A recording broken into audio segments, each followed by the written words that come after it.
Hello and welcome to the latest installment in the Technomics Talks webinar series. We do these webinars in partnership with the International Foodservice Distributors Association, the trade association that represents food service industry, particularly distributors in Washington, D.C. Today's topic is cost factors and labor challenges.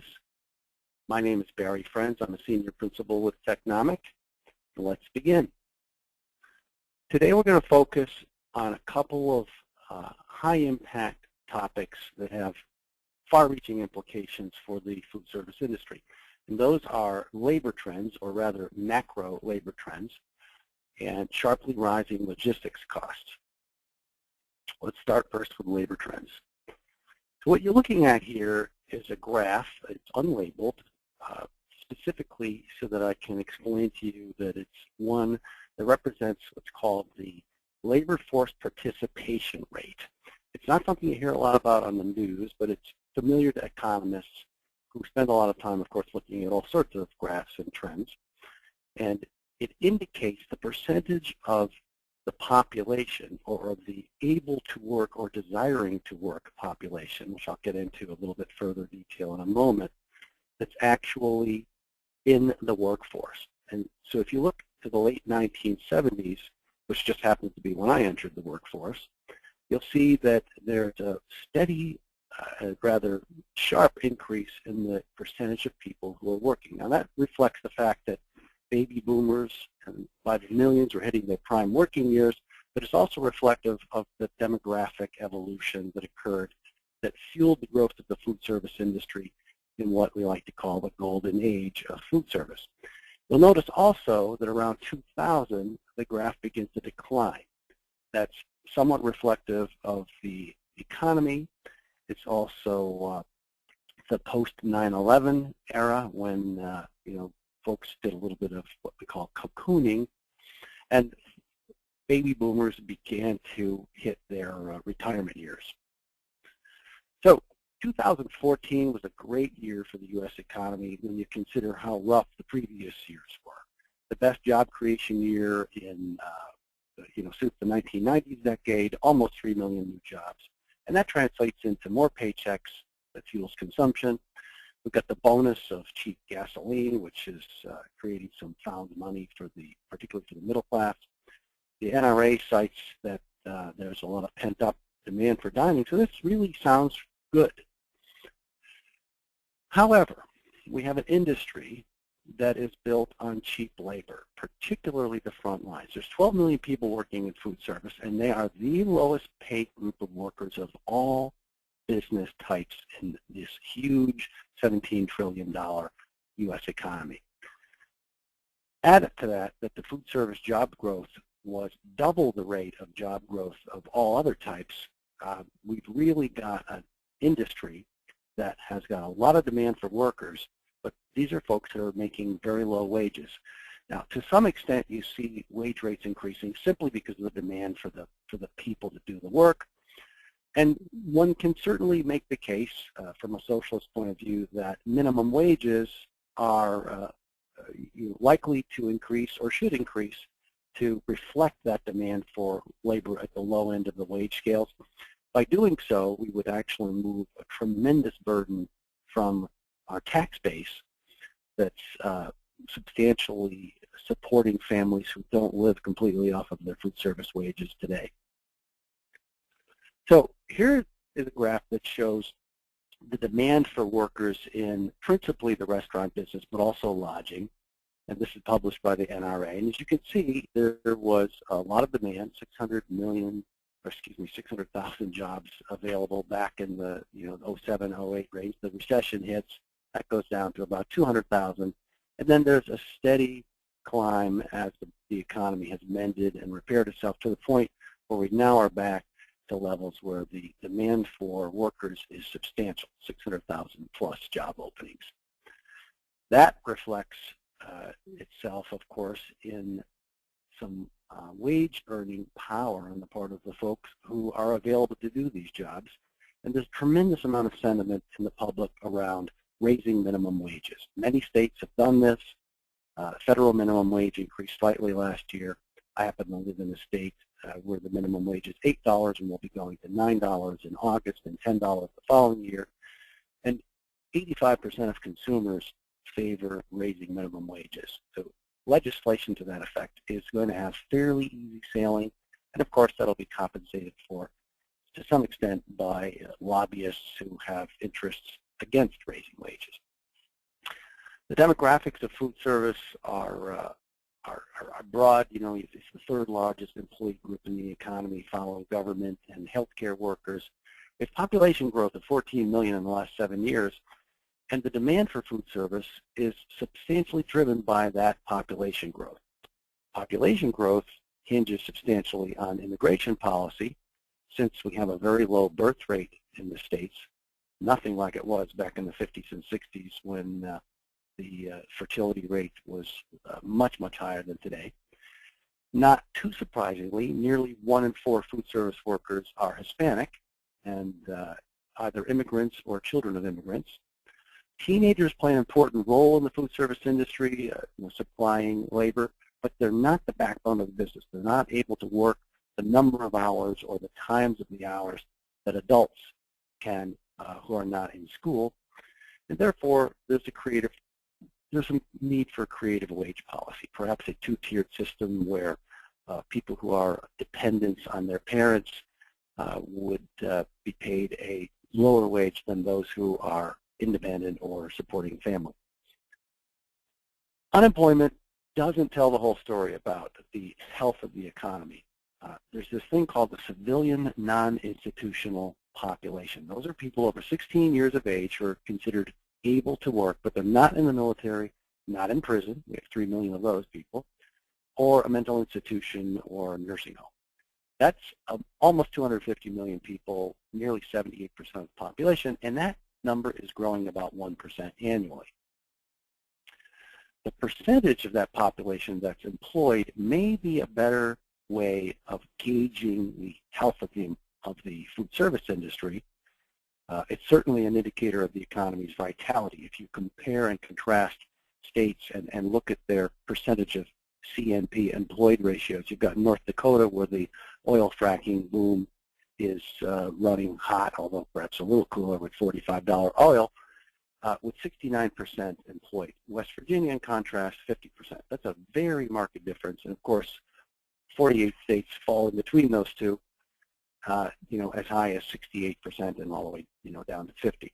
A high ratio of that number yields more disposable income, but not just income is important. It's also, when people are working, that they're very busy. And when they're busy, they opt for food options that are more convenient, and that's what drives the strength of the food service industry. So high levels of people employed who want to work, who are able to work, translates into good things for food service.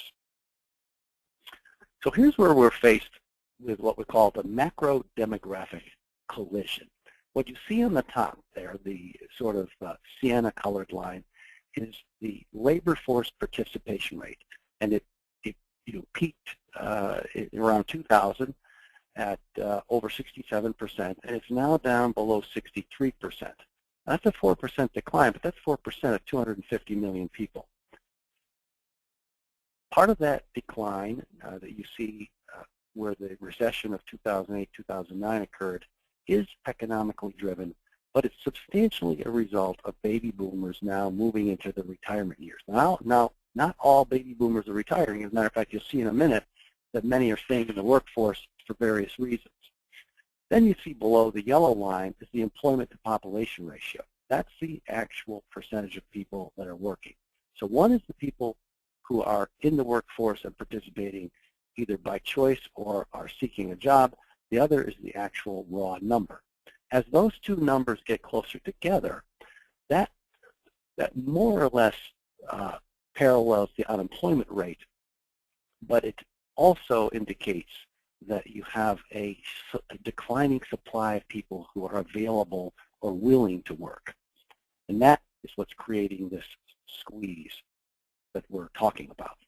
So boomers are retiring by the millions, and some are continuing to work. This graphic, which timestamps the population at 1992, 2002, 2012, and is forecasted for 2022, shows you where people in these various age groups at that moment in time stand in terms of their participation in the workforce. What's really interesting here is the fourth set of graphs, the age 70 to 74 group. In 1992, only 11% of people in that age group were in that active workforce. By 2022, the Bureau of Labor Statistics forecasts there will be 24% of those people in that in the workforce. That's a gigantic shift, and that's 24% of a very big number of the 80 million baby boomers. So where's the food service industry going to turn for workers? Well, that remains to be seen. Let's talk now about logistics and the extreme shortage of over-the-road drivers. This is the Transportation Services Index, and this is a much-watched index, and it's a measure of everything that moves. It's not just trucks, although trucks is a big part of that. It's also rail, as well as water, and that would be ships and barges inside the U.S., and finally pipelines, a transportation factor that people don't think about except perhaps when they're arguing about the politics of whether or not to create a Keystone pipeline from Canada to the Gulf to move oil from the tar sands of Canada. The pipelines move natural gas to heat our homes and other liquid commodities, of course. So what you see from October of 2009 to the present is a very big increase in the total amount of freight or product that's moving through one of those logistics mediums. That's putting a lot of pressure on infrastructure and capacity. Moving to food service, well over 95% of food service freight moves on trucks. The same holds true for food in general, for retail. And a lot of freight crosses oceans to get to a truck.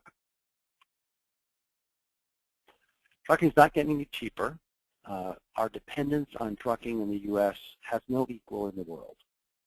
And we can thank the Eisenhower highway system for that, because our infrastructure made trucking easy and productive and frankly pretty cheap, because oil was so inexpensive for so long.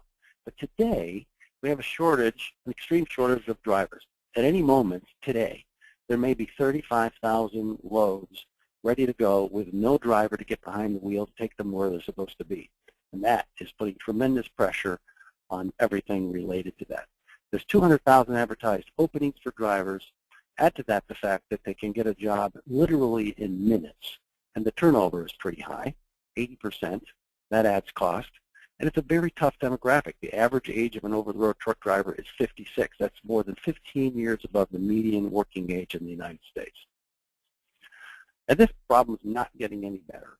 It's only going to get worse if the industry doesn't attract new people to take those jobs, driving trucks over the road. Here you see it projected out over time, and in not very many years we're looking at a shortage, going from 35,000 to over 200,000 if something doesn't change. This shows you what it costs to be in the freight business. The trucking expenses are primarily fuel, labor, and the cost of the trucking equipment itself. You'll see a slight decline in the fuel's share of that with lower diesel prices temporarily. That'll be completely offset by the cost of driver labor, as we're seeing those wages escalating quite a lot right now. Matter of fact, freight rates are going up, as you'll see in a moment. They're going to continue to increase. The industry must attract new talent, and yet there are structural and regulatory factors that interfere with that. First of all, millennials are just not interested in being truck drivers. It's not a lifestyle that they've grown up thinking is cool.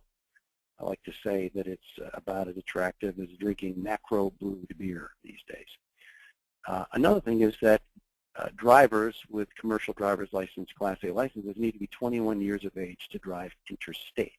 They can be licensed as young as age 18 to drive an 80,000-pound rig inside of a state, but they can't cross the state line. We won't debate why that is, but it does keep some people from taking those jobs or being even hired into those jobs at a time in their life when it might be very attractive. Hours of service rules constrict driver miles and pay, since most are paid by the mile. And the fact that the Highway Trust Fund has been depleted and infrastructure repairs are more difficult to do, that is simply going to contribute to the congestion on the highways, which makes it more difficult for freight to move and also hurts the drivers. So some outlooks and recommendations. Tough times are ahead. Food service operators are going to have to be very clever to prosper.